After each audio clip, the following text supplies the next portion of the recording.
Hi, this is Tim of the 1916 Company. Welcome and thanks for logging on. If you love this watch, email me, tmosso@the1916company.com for purchase pricing and availability questions concerning this watch.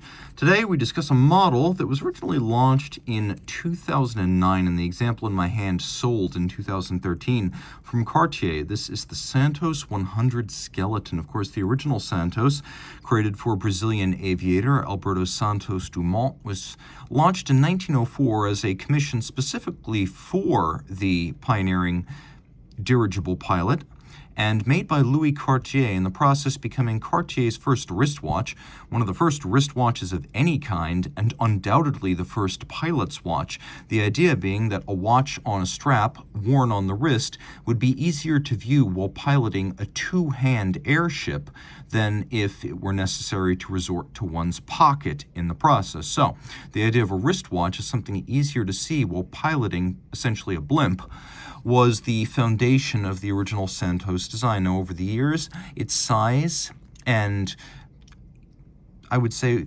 design details, complications, market positioning have varied, and I think we can all agree that this is probably one of the most exhibitionist iterations of the Santos, as it's rendered with full skeleton dial in extraordinary and rare precious metal palladium.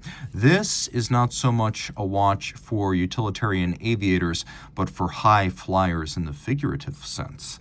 The watch on my wrist now is quite large. We'll throw it on the wrist after I do a rundown of the size. 46.5 millimeters from side to side, although that's really only if you include the crown guard structure. It's actually quite thin at 10.8 millimeters thick, and then from lug tip to lug tip, 54.8 millimeters with a 24 millimeter spacing in between the lugs.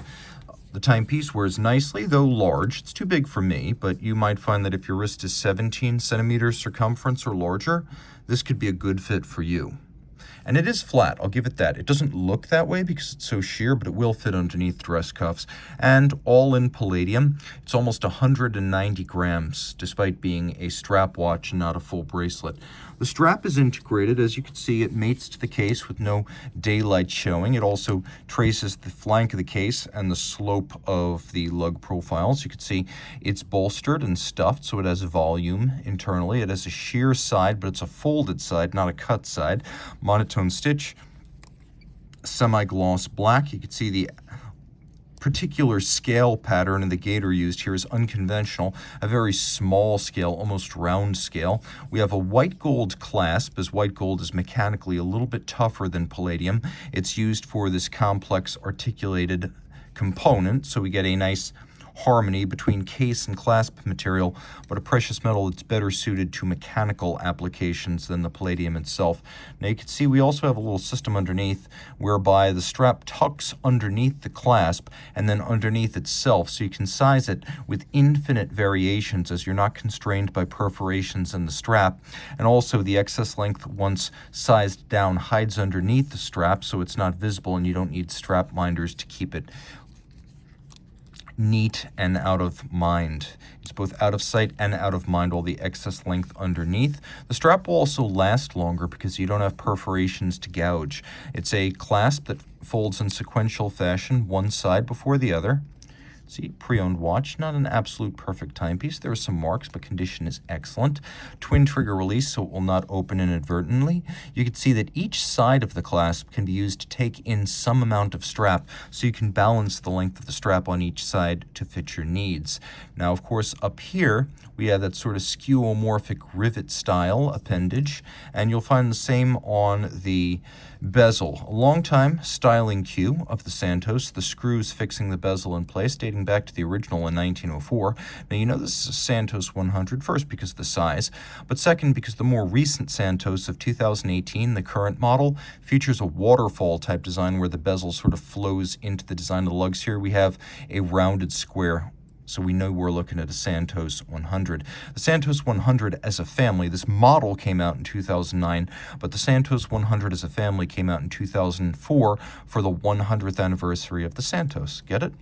We've got a crown with a faceted sapphire cabochon. And then we've got a curved and cambered sapphire over a dial that is one and the same as the movement. You can see a combination of machine applied but handsome polished bezels, satin finished, and then a stylized set of Roman numerals. The hands are broadsword style. In blue, you can see 2 barrels. The balance beats weight at 4 hertz. We've got a 72-hour power reserve via twin barrels. You can see this is caliber 9611, still in circulation on current generation Santos models. A handsome array on the back with a Cartier style micrometric fine adjustment mechanism, and then remaining timing and beat error corrections performed using Edicron. A good-looking movement that's properly sized to fit this large and expressive case. Although the finishing is primarily mechanical in application, it is worthy of the image of the watch and the name Cartier, and quite attractive.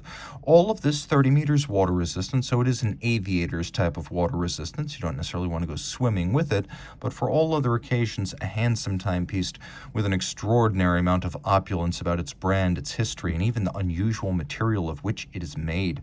So reach out to Team Mosso at the 1916company.com for purchase and pricing details.